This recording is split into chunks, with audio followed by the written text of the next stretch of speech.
મહારાષ્ટ્રના રાજકારણના મોટા સમાચાર સામે આવ્યા છે। મહારાષ્ટ્ર સરકારમાં મંત્રી ધનંજય મુંડેએ પોતાના પદ પરથી રાજીનામું આપ્યું છે।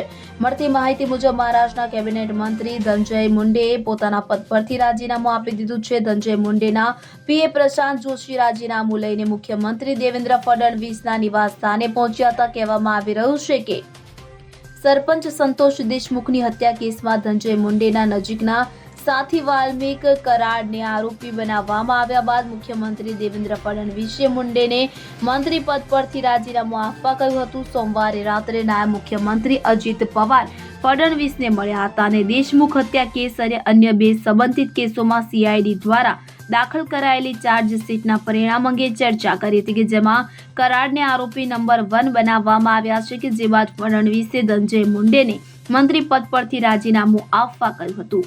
Bureau report CN24 news. હવે જુઓ દેશ દુનિયાની તમામ ખબરો તમારી આંગળીના ટેરવે।